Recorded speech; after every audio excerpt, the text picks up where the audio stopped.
O ano era 2012 e a Cartoon Network nos apresentava um dos desenhos mais viciantes da época, Hora de Aventura.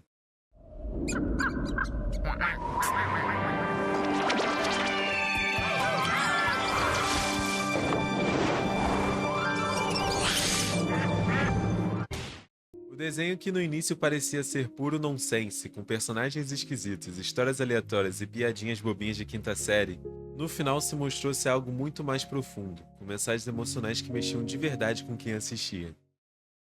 É, mas eu tenho uma pergunta. Que pergunta? Olha, se nascer é o maior ato da criação, então o que eu devia fazer depois disso? Tudo que vem depois não é meio que uma decepção, se desgastando lentamente até esvaziarmos e virarmos uma pilha de gosma? Ué. Pra mim, o que ficou marcado naquela época, enquanto eu acompanhava tudo isso, foi a evolução do nosso querido Finn, ou humano, que passou de uma criança inocente a um adolescente com peso no mundo dos ombros em questão de poucas temporadas. Eu devo dizer que na época eu me identificava muito. Mas afinal, o que faz um personagem ser verdadeiramente humano? Pra mim, não é ter superpoderes, não é ser o mais inteligente nem o mais corajoso. É errar. É crescer e carregar cicatrizes e continuar lutando mesmo assim. E se tem um personagem que faz isso, com certeza é o Finn. Hoje a gente vai destrinchar toda essa jornada, de como ele passou de uma criança inocente a um adulto consciente em 10 temporadas. Então, vem comigo e aproveite.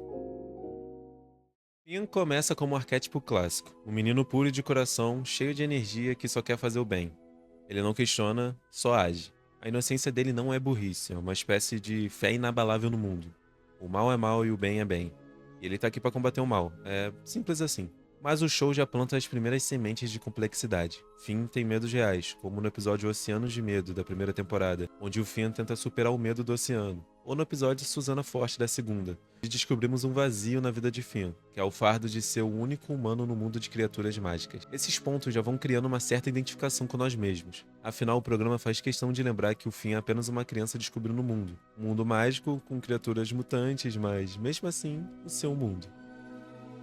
Se as primeiras temporadas são sobre um menino que quer ser herói, as temporadas 3 e 4 são sobre um menino descobrindo que heroísmo não resolve tudo, e não conseguindo aceitar isso ainda.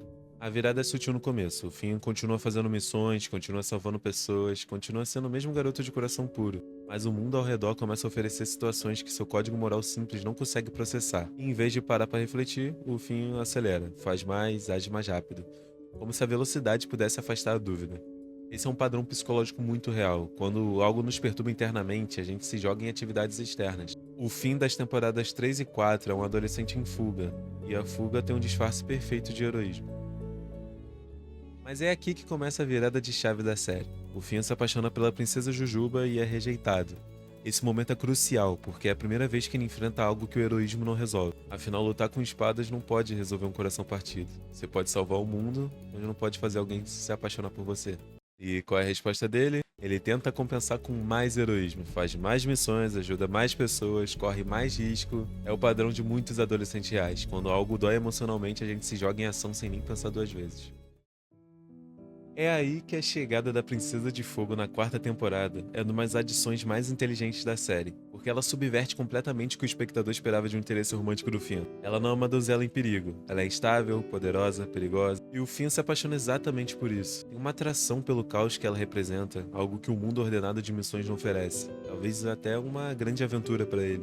Mas tem um problema fundamental. Princesa de Fogo é feita de fogo e o Finn é de carne. Literalmente a aproximação física deles causa destruição. É uma metáfora de relacionamento adolescente que o show executa com seriedade. Às vezes querer muito alguém não é o suficiente. Às vezes a incompatibilidade é estrutural e não moral. O episódio quente demais estabelece essa tensão. O Finn tenta consertar a Princesa de Fogo, fazê-la mais controlada, mais segura, e ela resiste. Ela não quer ser consertada. Ela quer ser aceita como é. E o Finn ainda não sabe fazer isso. Ele pensa que o amor é um problema a resolver, como uma missão a completar, uma aventura que um dia acaba. E esse controle acaba custando o relacionamento deles lá pra frente da série. Ele também começa a lidar com questões morais mais cinzas. As batalhas deixam de ser claras. Existem vilões com motivações compreensíveis e passados tristes, como o de Rei Gelado ou Simon. O mundo não é tão binário quanto ele achava. Então, na cabeça do Finn, será que seria mesmo tão simples como o bem é bem e o mal é mal? A fase da quinta e da sexta temporada é a fase mais rica e dolorosa do personagem, na minha opinião. É onde a série realmente se transforma em algo especial. Três bombas caem em sequência: o pai biológico, o braço, o universo alternativo. Martin, o pai humano de Finn, finalmente aparece, e é um desastre total. Martin não é um vilão maléfico nem um herói caído, ele é bem pior que isso. É um pai irresponsável, egoísta e covarde. Finn passa episódios inteiros tentando encontrar uma versão redimível daquele cara, e acaba não encontrando. Isso é devastador de uma forma muito específica, não é dor de perder alguém que te amava, é a dor de descobrir que a pessoa nunca te amou como você merecia ou pensava. É uma expectativa quebrada com a realidade. Finn perde o braço tentando salvar o pai, e Martin foge. Uma metáfora brutal e explícita. Finn literalmente se mutila por alguém que não valia o sacrifício. E o show não suaviza isso. Lembrando até a expressão brasileira, a gente dá a mão e a pessoa quer o braço. No caso do Finn foi literalmente. E logo depois disso, o Finn descobre que existe outra versão dele em outra dimensão, que tomou um caminho completamente diferente, sendo dominada pela coroa de gelo e se tornando um vilão. A pergunta que paira e faz o protagonista se questionar: o que faz o seu Finn ser quem ele é? É escolha, sorte ou caráter? Depois das crises, Finn entra no período de reconstrução, e o show mostra isso de forma muito honesta, sem atalhos, sem cura milagrosa. Ele se relaciona com a caçadora. Esse relacionamento é diferente dos anteriores, é mais maduro, mais recíproco, mas também muito mais complicado. Finn aprende que amar alguém não significa possuir alguém. Aprende a lidar com rejeição sem se destruir, já mostrando sinais de amadurecimento. Enfim, Oi, que foi? meu feitiço de flauta foi pra você também. Você é um ser excepcional e tem um cabelo lindo. Mas seres excepcionais como nós não podem se apaixonar. É o segredo das pessoas normais. Falou a maior besteira aí, hein? Concordo. Paralelamente, a relação com Jake evolui. Os dois cresceram juntos, mas Jake tá seguindo um caminho diferente. Família, responsabilidades, envelhecimento. Finn começa a entender que as pessoas que amamos também mudam, e que isso não é traição. Ele também passa a questionar o heroísmo em si. Ajudar as pessoas é genuíno ou ele usa isso para evitar ficar sozinho consigo mesmo? E o fato de Hora de Aventura colocá-lo na boca de um personagem que começou como herói de desenho animado é simplesmente extraordinário.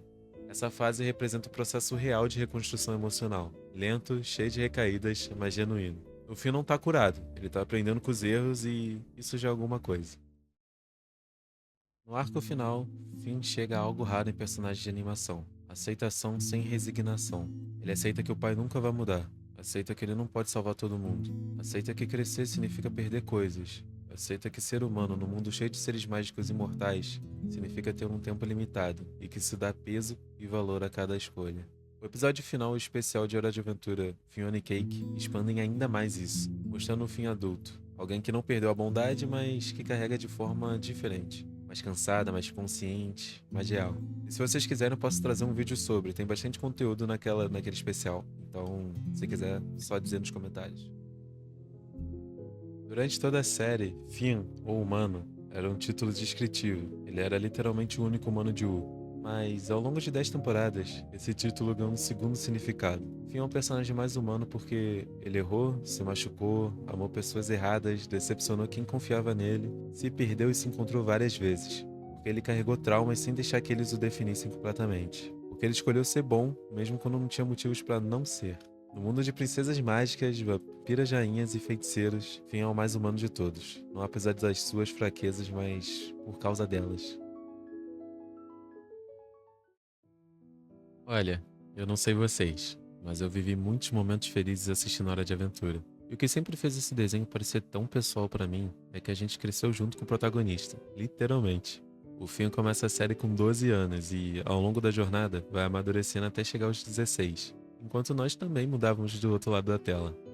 E era isso que tornava tudo tão especial. Não era só um desenho sobre aventuras malucas e criaturas estranhas. Aos poucos, a série crescia junto com a gente.